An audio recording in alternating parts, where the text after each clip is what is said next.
So in today's video, I want to talk to you about Stephen Daykin's book, the Petanque Performance Journal, and why I think this is an invaluable book and one that you should certainly invest in.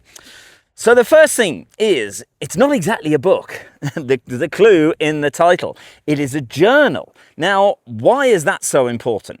Because if this was a book explaining an awful lot of stuff, you'd read through it and you'd say, oh, that's very nice, as an awful lot of people do, because most people just pick up a book, they read a few chapters, then they put it down and they don't go back to it. But this book is vitally important because as a journal, it gets you to think about things and it gets you to take action. Then most importantly, it gets you to record those actions. So it's broken down into 6 individual weeks. Each week has a different task for different things that you can do to learn and to improve your game. Because the game of petanque is not just about throwing ball around.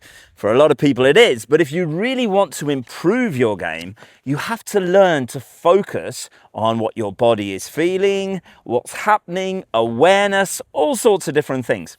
And in fact, we start that in week number 1 with awareness. Now, awareness is very, very interesting because not only do you have to be aware of things like the weather, the terrain, obstacles that are in the way, maybe it's bull. You've got to be aware of your opponents. You've got to be aware of the score. You've got to be aware of what your teammates are thinking or doing. But in this particular journal, we're talking more about awareness of your body, the kinesthetics within your body. This is where you work on what you feel. Now, feeling is not just, I threw a great ball and I feel really, really good. Feeling is about how does the ball feel in your hand? How is the feeling in terms of the actual tension in your fingertips? How does that feel? How does it feel when you bring your arm back for the actual shot before you release it? How does the wrist feel when you're releasing it? How does the rest of the body feel? Is it relaxed? Is it tense? Are your buttocks clenched? Are your knees bent? Are they really, really stiff? Awareness is one of the most important things. Now, in Steve's book, obviously there's an awful lot of data in there for you to fill in and you write things like focus words. But he's also got a brilliant website. It's called the Petanque Journal. It's called petanquejournal.com. And in that particular journal, he talks an awful lot more and gives a whole load of different insights from his own experience in the game of bull. So to help you with different drills, to help you to understand more about what he's talking about in this journal. We also did a 6-week course on my school community. You'll find that in the bio, where we did 60 to 90-minute Zoom calls with some of the members. And we talked extensively about the game. And we broke it down into every single week session to help them to progress. If you become a member of the school community, you can see week 1. Should you choose to upgrade to a small amount to be a paid member, you can see all 6 weeks. But enough of the sales pitch. Let's move on to more about the book. So after awareness, you move on to slow. Slow is week number 2. Now, slow is where you slow down your shot. You really get to just change everything. So let's say you normally shoot at 100 miles an hour. Let's say that is particularly normal. You're very comfortable with that shot. If you slow it down to say 50, 60 miles an hour, suddenly you become an awful lot more aware of what is happening in your game. Whether it is your left arm lifting too much, whether it is your right arm dipping, whether it is your follow through and your release and you're maybe clutching at the ball, you're not actually releasing it.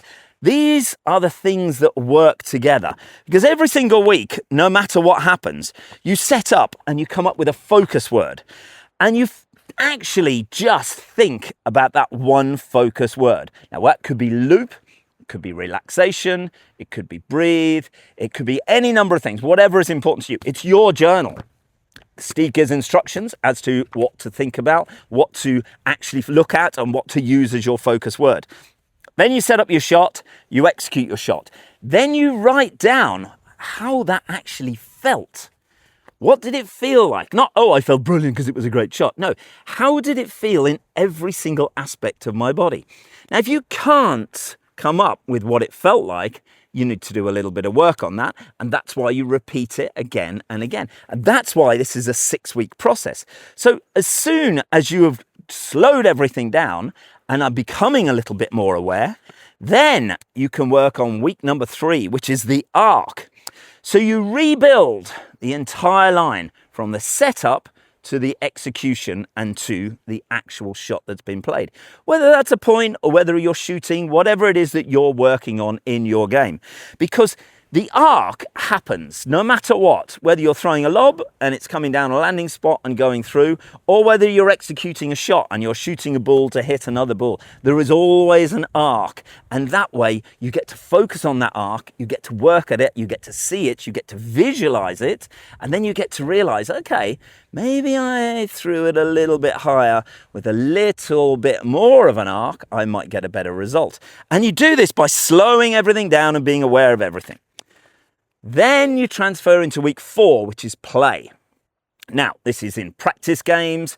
You don't necessarily want to bring it into competition, because if you're concentrating too much in competition, your mind, it's full of all sorts of different things. Did I hold it too tight? Did I release it too late? Did I release it too high?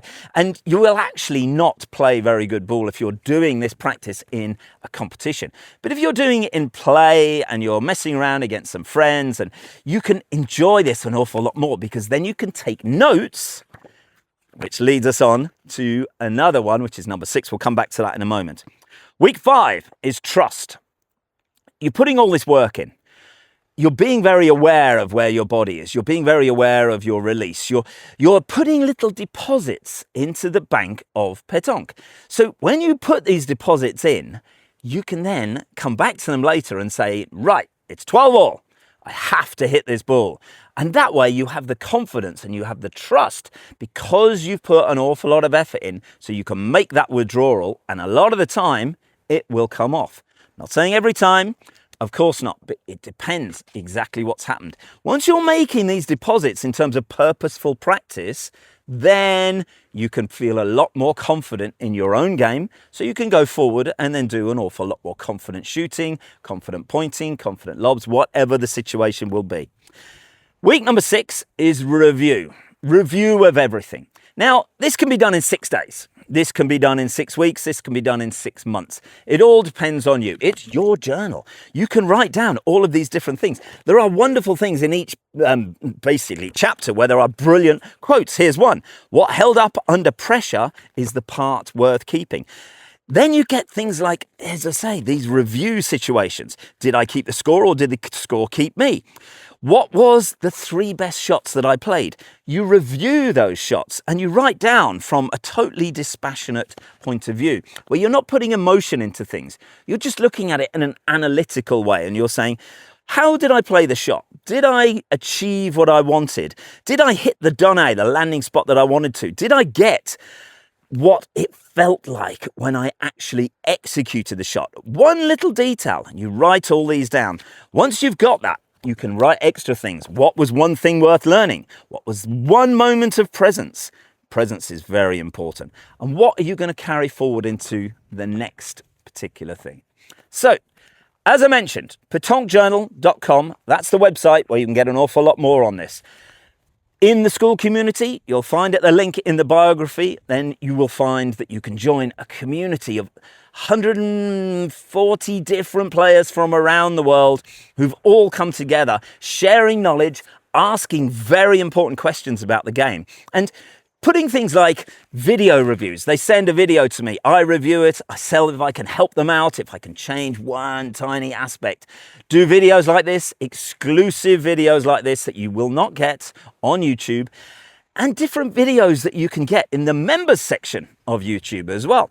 2 different options in there where you can choose to support me. One is very, very reasonable, $3 a month, and the other is a little bit more. I think it's $7 a month. So you're not talking an awful lot of money. The school community is not expensive, but the great thing with the school community is almost all of the people in there are free members, and they're staying, and they're getting value, and they're talking, and we do things like weekly reviews. And Steve is one of the members, one of the first members in that community, because he wanted to see it grow. He wanted to see what value he could bring.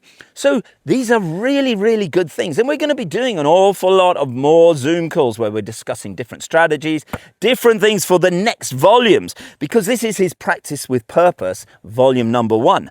Build the habit. There'll be another, I think it's 7 or 8 books that are going to be coming after this, and we'll be working on every single one of those. So I highly recommend you join the school community today. Use the link in the biography. If you want to support me for a very limited amount of money, become a YouTube member. Very limited, very good. Now, let me put something into practice here, now that we've had all this waffle. As you can see, I've got my tyre. I love my tyres, but I've also got a clothes dryer that I'm using to add a little bit of extra difficulty. So the whole point of this particular drill is obviously to land the ball into the tyre. But because of the clothesline, I have to lift it over that.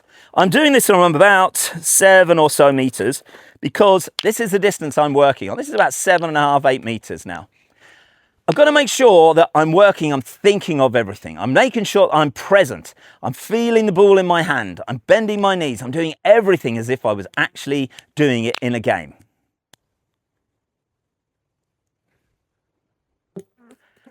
This is why the tyre drill is so important. This is why I work on, right, what did I feel with that? What did I think of that shot? What didn't I do well and what did I do well? In that particular one, I threw it really, really well. I felt that it was really good, just wasn't particularly high enough.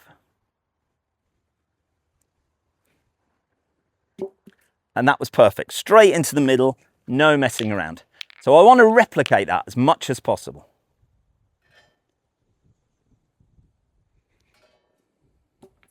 There we go. That one's number 2.